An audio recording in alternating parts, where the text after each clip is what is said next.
கோவில்பட்டி அங்கே ஒரு ரகசிய பள்ளிக்கூடம் இருக்குது. அந்த பள்ளிக்கூடத்திலிருந்து புறப்பட்டு வந்திருக்கக்கூடிய நம்முடைய தோழர் உதயசங்கர் அவருக்கு நான் ரொம்ப சின்ன வயசுலேருந்து பார்க்குறேன். அவரும் என்ன ரொம்ப சின்ன வயசுலேருந்து பார்க்குறாரு.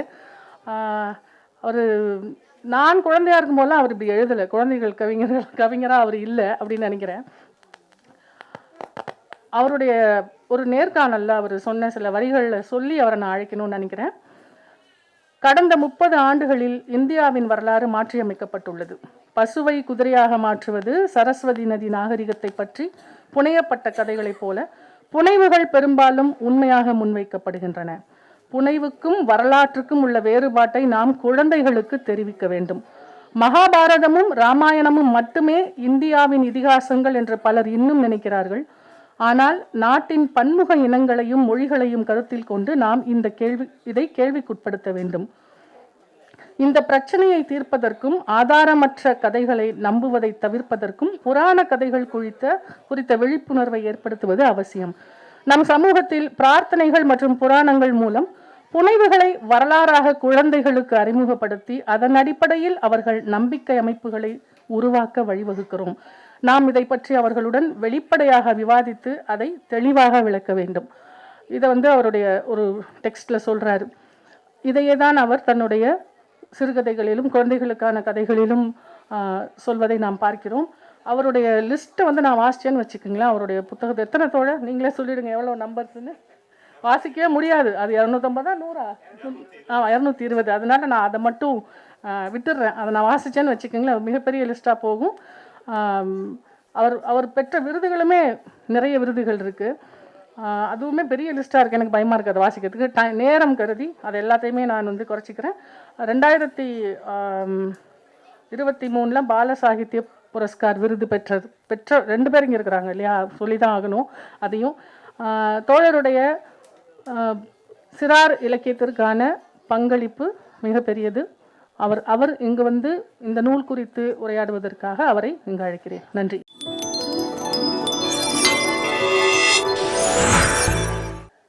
அனைவருக்கும் மறுபடியும் வணக்கம்.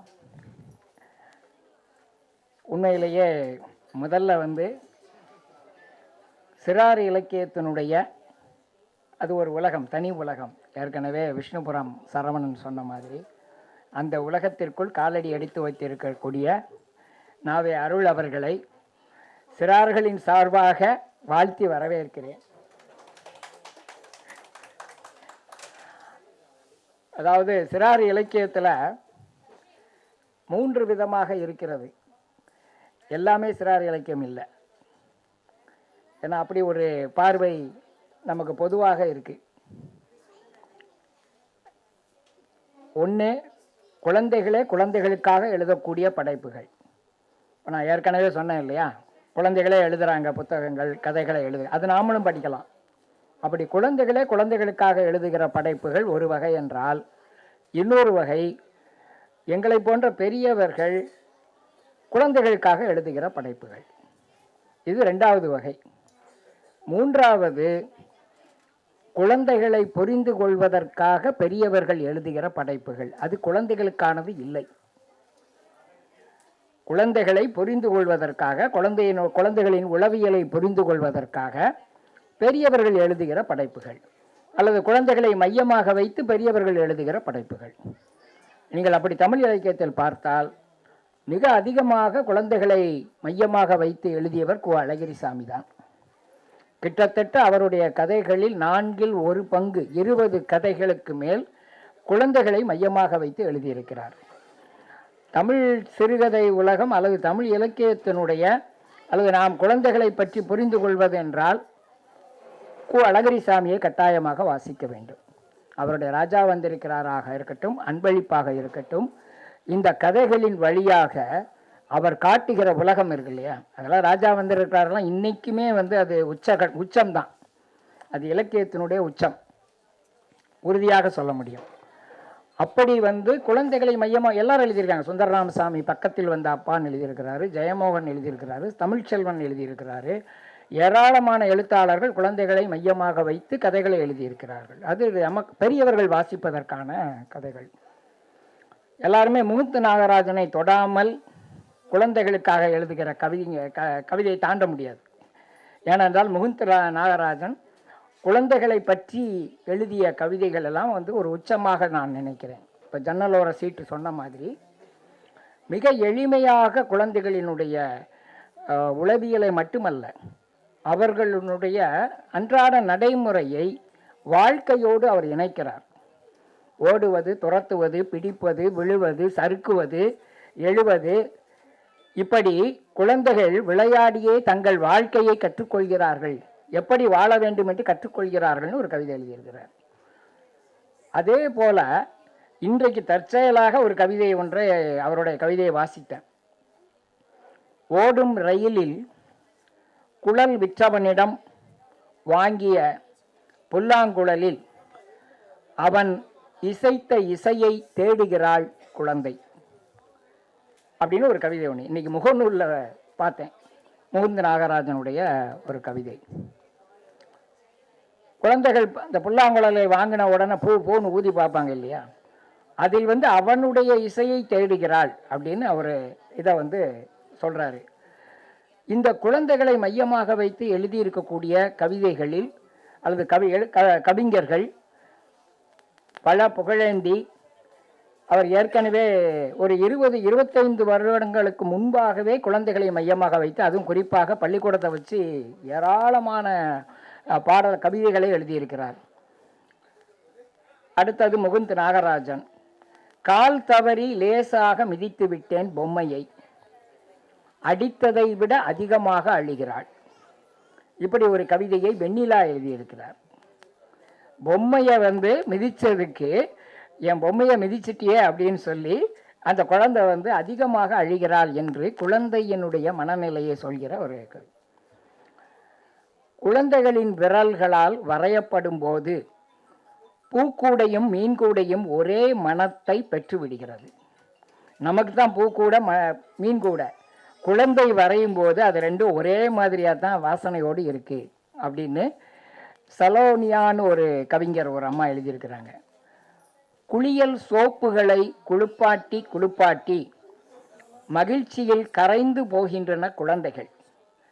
சோப்பை கரைக்காத பிள்ளைகளே இருக்க மாட்டாங்க, பார்த்துருக்கீங்களா? எல்லா குழந்தைகளுக்கும் சோப்பை வந்து தண்ணியில் கலக்கி அதை கரைச்சி முடிக்கிற வரைக்கும் அதில் அவர்களுக்கு கிடைக்கிற மகிழ்ச்சியில் அவர்கள் கரைந்து போகிறார்கள். சோப்பு இல்லை, அதுதான் கவிதை, அதுதான் சோப்பை சொல்லலை அவங்க. அவர்கள் கரைந்து போகிறார்கள் குழந்தைகள் அப்படின்னு சொல்லி ஒரு அந்த அவங்க தான் சலோனியா வந்து எழுதியிருக்கிறாங்க. இப்போ இப்படி சிறார்களை பற்றிய கவிதைகள், குழந்தைகளுக்காக எழுதுகிற கவிதைகள், இந்த வகையில் வந்து நமக்கு வந்து சிறார்களே வாசிக்கிற கவிதை, பாடுகிற கவிதைகள், அது ஒரு பெரிய பட்டியல் இருக்குது. நமக்கு தெரிஞ்சிருக்கும். கவிமணி தொடங்கி அளவல்லியப்பா, தூரன், செல்ல கணபதி, குலகதிரேசன், இப்படி வந்து ஒரு பெரிய கிருஷ்ணன் நம்பி, சமீபமாக அதாவது எழுதிய எழுத்தாளர்கள்னா கிருஷ்ணன் நம்பி, இப்போது நிறைய எழுத்தாளர்கள் எழுதி கொண்டிருக்கிறார்கள். இவர்களுடைய பாடல்கள் வந்து பாடல்களாக பாடக்கூடியது, ஒரு எளிய மொழியில் பாடல்கள், எதுகை மோனையோடு கூடிய பாடல்களை கொண்ட கவிதைகள் அல்லது பாடல்கள் என்று சொல்லலாம். இது ஒரு பக்கத்தில் என்றால், இப்போ நம்ம 5 விரல் பூ நாவே அருள் எழுதி இருக்கக்கூடிய இந்த கவிதைகள் எல்லாம் நான் முதலிலே சொன்ன மாதிரி முகுந்த நாகராஜன், பல புகழேந்தி, வெண்ணிலா, முருகேஷும் சில கவிதைகளை எழுதியிருக்கிறார். பெரியசாமி அவர் ஒரு தொகுப்பு முழுக்க குழந்தைகளை மையமாக வைத்து எழுதியிருக்கிறார். தேனி சுந்தர் என்கிற ஒரு ஆசிரியர் நிறையா எழுதியிருக்கிறார். அப்புறம் வந்து சுகுமாரன் என்று ஒரு எழுத்தாளர், ஒரு முன்னோடி சீனியர் ரைட்டர், அவரும் நாவே அருளும் ஒரே வகைமையில் வருகிறார்கள். இங்கே இலக்கிய வரலாற்றில் ஒரு குறிப்பிட்ட காலகட்டத்தில் ஒரு புதிய வகைமை ஒன்று உருவானது. உங்களுக்கெல்லாம் தெரிஞ்சிருக்கும், பிள்ளைத்தமிழ் என்று ஒரு வகைமை உருவாச்சு. மீனாட்சி பிள்ளைத்தமிழ், முருகன் பிள்ளைத்தமிழ்னு யாரை பற்றினாலும் ஒரு பிள்ளைத்தமிழ் வந்துடும். அந்த பிள்ளைத்தமிழில் அந்த கடவுளை அவர்களை பிள்ளையாக பாவித்து எழுதுகிற ஒரு தொகுப்பு பாடலாக இருக்கும். இப்போது இது பேரப்பிள்ளை தமிழாக மாறியிருக்கு. ஒன்று அவர் சுகுமாரன் எழுதியிருக்கிறார், அவருடைய பேத்தி கயல் என்கிற குழந்தைய வச்சு முழுக்க முழுக்க அந்த கவிதைகளில் பூராவுமே கயல் வந்துக்கிட்டே இருப்பாங்க, தொடர்ச்சியாக வந்துக்கிட்டே இருப்பாங்க. ஆனால் அவர்கள் எழுதியது பூராவும் பாடலாக எழுதினார்கள். அது வந்து இந்த மாதிரி கவிதையாக இல்லை, பாடலாக எழுதினார்கள். நம்முடைய அருளும் அதே போல பேரப்பிள்ளை தமிழை மாயாவாகவும் ராகாவாகவும் மாற்றியிருக்கிறார்.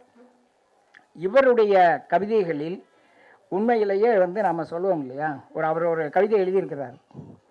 பிலிசியா ராத் என்கிற ஒரு குழந்தை உளவியலாளர் சொல்கிறார், குழந்தைகள் பேசும் முன்பே பாடுகிறார்கள், நடக்கும் முன்பே ஆடுகிறார்கள், எழுதும் முன்பே வரைகிறார்கள் என்று சொல்கிறார். அதே தான் வந்து அருள் வந்து ஒரு கவிதையில் அவர் சொல்லும்போது இதே கருத்தை அவர் பிலிசியாராத்தை தெரிஞ்சிருக்காரு, தெரியாமலேயே அருள் கண்டுபிடித்த கவிதை, அருளே கண்டுபிடித்து ஒரு கவிதையில் சொல்கிறாரு. இது மாதிரி வந்து குழந்தை, அது என்ன கவிதை அருள் ஞாபகம் இருக்கா? ஆமாம், இல்லை நானும் புக்கு இப்போ தான் பார்க்குறேன், அதனால தான் எனக்கு ஒரு டவுட்டு, பிடிஎஃப்பில் படித்ததுனால. அப்படி ஒரு கவிதையை இவர் எழுதியிருக்கிறார். அதே போல் இன்னொரு கவிதை விமானத்தை பற்றிய கவிதை, 22ஆம் பக்கம். விமானம் நிலையம் விட்டு வீடு போகையில் பேத்தியின் அழுகை பிடரியை இழுத்தது. விமானம் வேணும். அம்மா அப்பா ஆறுதல் படுத்தியும் அழுகை நிற்கவில்லை. விமானம் வேணும். விமானத்தை எங்கே வச்சுப்ப? நம்ம காரில். அவ்வளோதான். விமானத்தை எங்கே வச்சுப்பேன்னா குழந்தை சொல்லுது, நம்ம காரில். எல்லோரும் சிரித்தார்கள் அப்படின்னு அந்த கவிதையை வந்து அவர் வந்து முடிக்கிறார். அப்படி குழந்தையினுடைய இயல்பான, நாம் திரும்ப திரும்ப அதை பேசிக்கிட்டே இருக்கிறோம், இயல்பான ஸ்பான்டேனியஸான அவர்களுடைய பதில். கவின் சொல்லும்போது சொன்னாங்க இல்லையா, நட்சத்திரமாக இருந்தேன்னு சொல்கிறது இருக்கு இல்லையா, எல்லோருமே லாஜிக்கலாக யோசிக்கும்போது கலை வந்து முதல்ல லாஜிக்கை மீறுறது தான், அல்லது லாஜிக்கை தலைகீழ மாற்றுவது தான். அந்த தர்க்கத்தில் இருந்து தான் குழந்தைகளினுடைய மனம் வந்து செயல்பட ஆரம்பிக்குது. அந்த இடத்தில்தான் கவிஞர் அருளும் அதை பிடித்திருக்கிறார், அதை தொட்டு பார்த்திருக்கிறார் என்று சொல்லலாம். அதே போல 26வது கவிதை, பிரபஞ்சம் முழுக்க சுற்ற தாத்தாவும் பேத்தியும் ஒரு நாள் பிளான் போட்டார்கள். தாத்தா டான் குயிக்சாட், பேத்தி சாங்கோ பான்சா. கடிவாளம் போடாத குதிரை கட்டெரும்பு. இரவும் பகலும் சவாரி போனாலும் இருந்த இடத்திலேயே இருக்கிறார்கள். கேட்டால் இன்னும் சவாரியே தொடங்கவில்லை என்று சத்தியம் செய்கிறார்கள் என்று ஒரு கவிதை எழுதியிருக்கிறார். இது இந்த டான் குயிக்சாட் சாங்கோ பான்சா என்கிற போது இந்த கவிதை வேறு ஒரு தளத்திற்குள் நம்மை கூட்டி செல்கிறது, ஒரு உலக இலக்கிய தளத்திற்குள் கூட்டி செல்கிற ஒரு அருமையான வேலையை அந்த கவிதை செய்கிறது என்று நினைக்கிறேன். கடவுளின் கண்கள். கடவுளின் கண்கள் நட்சத்திரங்கள். கடவுளின் கண்ணீர் மழை. கடவுளின் கைக்குட்டை கடல். கடவுளின் மிதியடி வானவில். அப்போ கடவுள் யார்? குழந்தை அப்படின்னு ஒரு கவிதை எழுதியிருக்கிறாங்க. எனக்கு அந்த ஒன்று மட்டும்தான் எனக்கு சரியாக வந்து கவின் மலர் எனக்கு அறிமுகப்படுத்தும் போது சொல்லிட்டாங்க, நான் குழந்தைகளிடம் புராண இதிகாச கதைகளை சொல்லாதீங்கன்னு சொல்லுவேன், அதே போல தான் கடவுளையும் சொல்லாதீங்கன்னு சொல்லுவேன். ஏன் கடவுளை குழந்தைகளிடம் அறிமுகப்படுத்த வேண்டும் என்கிற கேள்வி இருக்கிறது. அது எந்த கடவுளாக இருந்தாலும் சரி. அருளினுடைய இந்த கவிதைகளிலெல்லாம் நிறைய கடவுள் வராங்க, நிறைய கவிதைகளில் கடவுள் வராங்க. எனக்கு என்னென்னா, ஒரு பக்கத்தில் ஒரு அரசியல் கவிஞராக, ஒரு மிகச்சிறந்த முற்போக்கான கவிஞராக இருக்கக்கூடிய அருள், இன்னொரு பக்கத்தில் குழந்தைகளுக்காக எழுதும்போது ஏன் இத்தனை கடவுளரை கூட்டிகிட்டு வராரு? ஒரு 10 கவிதையில் பாடலில் வந்து கடவுள் வந்துக்கிட்டே இருக்கிறாங்க. இது என்ன பிரச்சனைன்னு நான் யோசிக்கணும்னு நினைக்கிறேன். இது இவரை மட்டும் இல்லை, இன்னொரு அறிவியல் இயக்க தோழர் ஒருத்தர் எழுதின கதையில் முனிவர் வந்து வரம் கொடுக்குறாரு. கதை அறிவியல் கதை. அந்த கதையில் வந்து முனிவர் வந்து வரம் கொடுத்து அந்த அறிவியல் புதிருக்கு விடை கிடைக்குதுன்னு எழுதுகிறாங்க. அவங்க கிட்டத்தட்ட ஒரு 30-40 வருடங்களாக அறிவியல் இயக்கத்தில் இருக்கக்கூடிய தோழர்.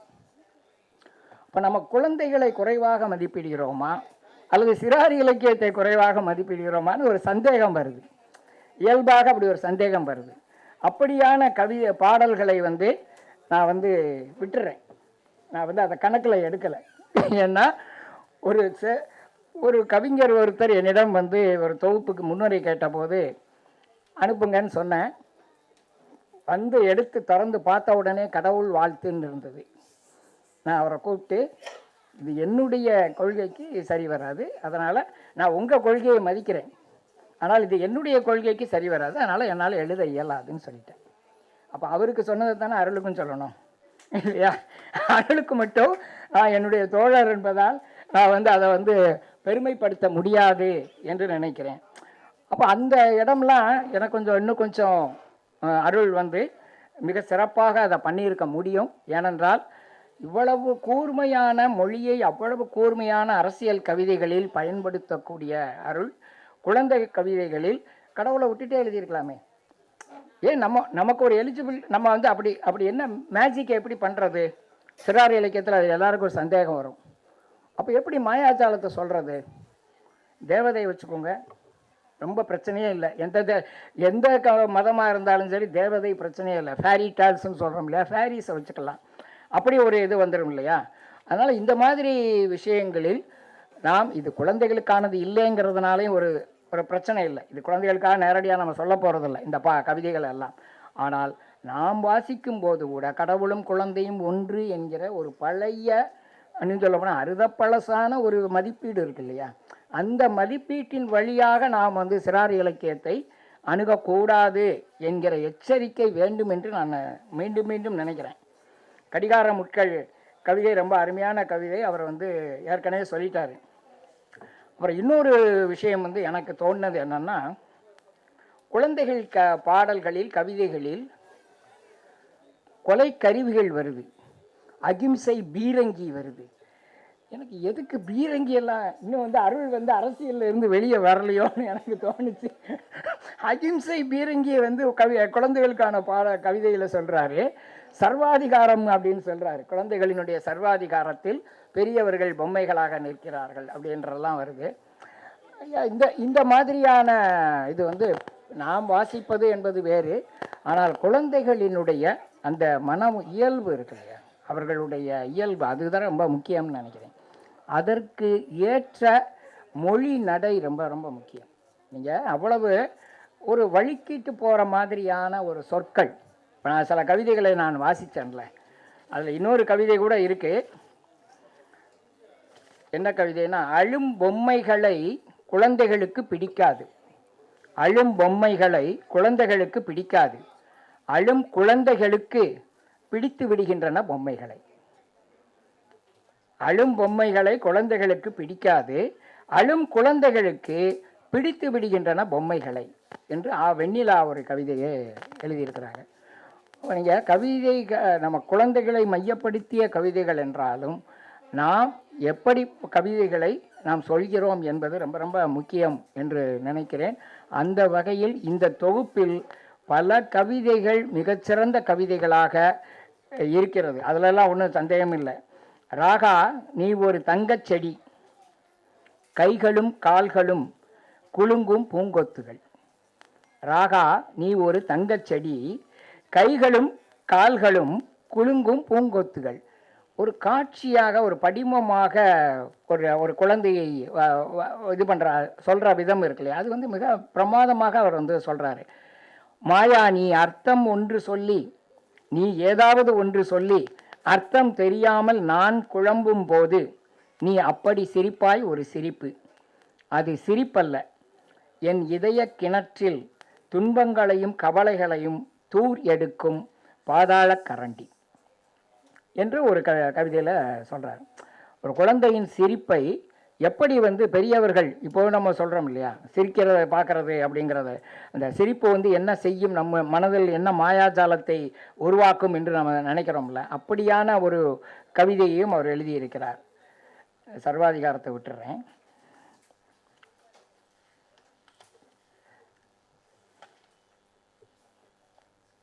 சிறுமி அடம்பிடித்து அழுகிற போது மேலும் அழகாகி விடுகிறாள்.